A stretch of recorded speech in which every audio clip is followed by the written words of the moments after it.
Well, it's always tough when you draw that high-level wrestler who has a lifetime of experience in a one-on-one competitive situation. Prevailing wisdom is he'll have the wrestling advantage in this one, too.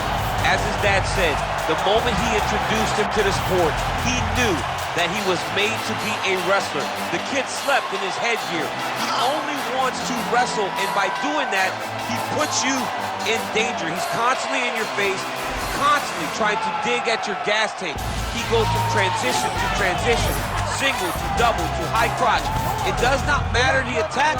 He just knows that he will give you so much to process in terms of the wrestling that eventually he will get you to the ground. You ever sleep in your headgear? I sleep in my headgear. All the time? All the time. Big one for him here tonight. Let's get to it.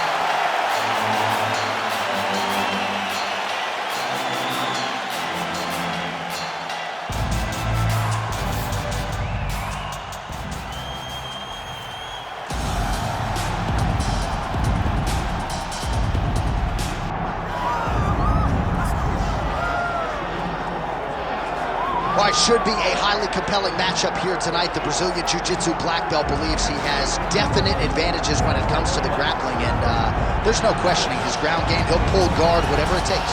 You know what I love about him is that for as good as he is in the Jiu-Jitsu, he's more Jacare than Andre Galvao.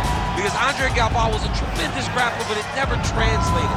Jacare was able to get enough striking to make him more dangerous. That's this guy. This guy can strike just enough to make you take notice, and then he takes you down. Once you're down, you're in trouble. He's a tremendous fighter, a tremendous grappler, but fighter just enough to make you have to respect that stand. And still in terms of the training, focused on the jiu-jitsu maintenance, right? Obviously the striking improvements have been prioritized, but maintaining the high-level jiu-jitsu that got him to the big show. And now our tale of the tape for this lightweight fight. All right, now for the official introductions, we go to the veteran voice of the Octagon, Bruce Buffer. Ladies and gentlemen, this is the main event of the evening.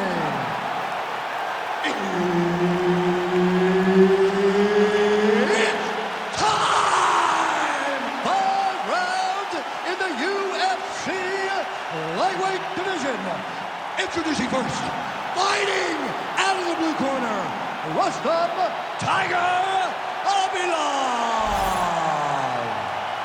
And now introducing his opponent, fighting out of the red corner, presenting the former UFC featherweight champion of the world, Ilya El Matador Topuria.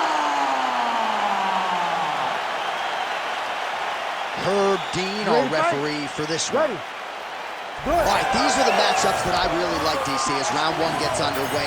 Wrestler versus grappler, and anyone who has even a remote appreciation of the ground game is going to enjoy how this one plays out. This is so fun to watch for a guy like me, because for so long I have been told that the wrestler kills the jiu-jitsu game. The wrestler's base is too strong.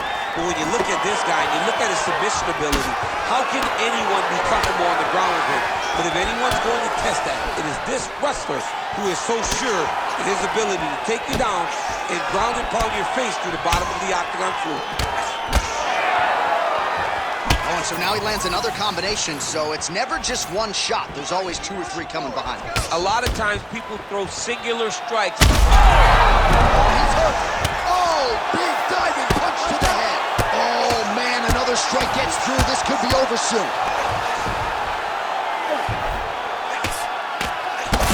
Big shots landed by him. Dean steps in. Holy smokes! Have a night, young man. Just a relentless effort out of this fighter here tonight. The ref had no choice but to step in, and that is how you leave the judges out of it.